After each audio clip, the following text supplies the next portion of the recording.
ఆ farm house నాది కాదు, నా దోస్తుది, లీజుకు తీసుకున్న కేటీఆర్. రూల్స్ కు వ్యతిరేకంగా ఉంటే నేనే దగ్గరుండి కూల్చేయిస్తా. కాంగ్రెస్ లో కూడా అక్రమ నిర్మాణాలు ఉన్నాయి, హైడ్రానో అమీబానో తేండి, ముందు వాళ్ళవి కూల్చండి అని వాక్య. తనకంటూ సొంత ఫామ్ హౌజులు లేవని, జన్వాడలో తన ఫ్రెండ్కు ఫామ్ హౌస్ ఉంటే దాన్ని లీజుకు తీసుకున్నానని బీఆర్ఎస్ వర్కింగ్ ప్రెసిడెంట్ కేటీఆర్ అన్నారు. ఒకవేళ ఆ ఫామ్ హౌస్ ఎఫ్టీఎల్ పరిధిలో కానీ బఫర్ జోన్లో కానీ ఉంటే తానే దగ్గరుండి కూల్చివేయిస్తానని ప్రకటించారు. తాను తప్పు చేస్తే చర్యలు తీసుకోవచ్చన్నారు. బుధవారం తెలంగాణ భవన్లో కేటీఆర్ మీడియాతో మాట్లాడారు. నాకంటూ ఏ ఫామ్ హౌస్ లేదు, నా మిత్రుడి ఫామ్ హౌస్ ఉంటే 8 ఏళ్ల నుంచి లీజుకు తీసుకున్నాం. ఒకవేళ అది బఫర్ జోన్లో ఉండి ఉంటే దగ్గరుండి నేనే కూలగొట్టిస్తా. మంచి జరుగుతున్నప్పుడు అందరం ఆహ్వానించవలసిందే అని అన్నారు. ఇక ఇదంతా డ్రామా. జన్వాడ అంటే కేటీఆర్, కేటీఆర్ అంటే జన్వాడ అనేది లోకమంతా తెలిసిందే, తెలంగాణ అంతా తెలిసిందే. అధికారంలో ఉన్నప్పుడు ఓ మాట, అధికారం పోగానే ఇంకో మాట. ఎవడన్నా ఇస్తాడా ఫామ్ హౌజే ఉండు ఇక నువ్వే అని? ఎవడన్నా ఇస్తాడా? మనలో మనం మాట మాట్లాడుకుందాం. కొన్ని విషయాల్లో బీఆర్ఎస్ పార్టీని మనము వెనకేసుకొస్తున్నామని మరీగా అన్నిటినీ భుజానేసుకునే కేటీఆర్ ఫామ్ హౌస్ కాదట అది, సవాల్ విసిరిండు. మీరు రారి అంటాడు, నా దోస్తుది అంటాడు, నేనే దగ్గరుండి కూలగొత్తిస్తా అంటాడు. అబ్బా ఎంత మంచోడా, ఎంత నీతిపరుడా కేటీఆర్ అని మనం అనుకోవడం పొరపాటు. కాకపోతే కేటీఆర్ విషయంలో ఏంటంటే 100% కేటీఆర్ ఫామ్ హౌస్ అది, దాంట్లో వేరే ముచ్చటే లేదు. వాళ్ళ దోస్తు పేరు మీద రిజిస్ట్రేషన్ చేపించవచ్చు కానీ 100% కేటీఆర్దే అది.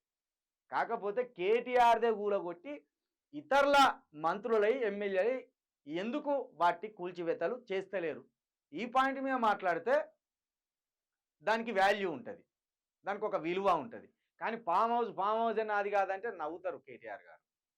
దీన్ని ఎవరు కూడా హర్షించరు. ఇది అది 100% బఫర్ జోన్లే ఉన్నది, అది నిబంధనలకు అక్రమంగా కట్టిందే. నీకు సిగ్గు లేకుండా నువ్వు కట్టినవేమో కానీ మాకు సిగ్గు లేకుండా అది నీది కాదంటే నమ్మం మేము. ఎందుకంటే నువ్వు ఒక చదువుకున్న వాడిగా, పైగా అమెరికా లాంటి దేశంలో ఉద్యోగం చేసిన వాడిగా గాయంత మాత్రం బుద్ధి లేదా? మరి నీ ఫ్రెండ్ నిర్మిస్తా అంటే ఎట్లా చూసినావు 8 సంవత్సరాల క్రితం?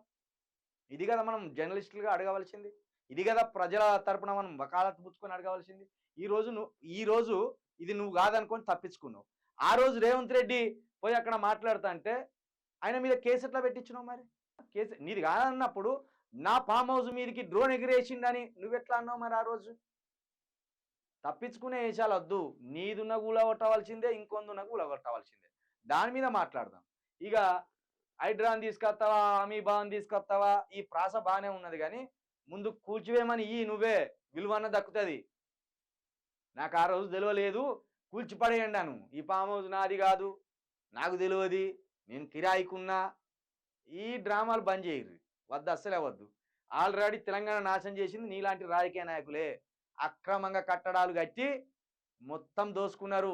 హైదరాబాద్ను సర్వనాశనం చేసిండ్రు, జిల్లాలను కూడా సర్వనాశనం చేసిండ్రు. ఇవి మానుకోర్రి, కాపాడవలసిన మీరే రాక్షసులై ఇట్లా చేస్తే ఎవడు కాపాడాలి రాష్ట్రాన్ని, రాష్ట్ర భూములను?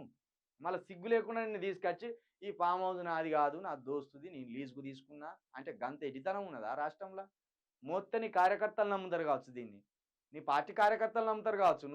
నువ్వు గుర్రాన్ని చూపెట్టి గాడిద అంటే గాడిదని చూపెట్టి గుర్రం అంటే కనీసం సోయిలో ఉన్నాడు, అరే గాడిదిరా విధవా అని అన్నాడా? ఖచ్చితంగా అంటారు. అంటే నువ్వు ఏది చెప్తే గది అంటేనే మంచిదా?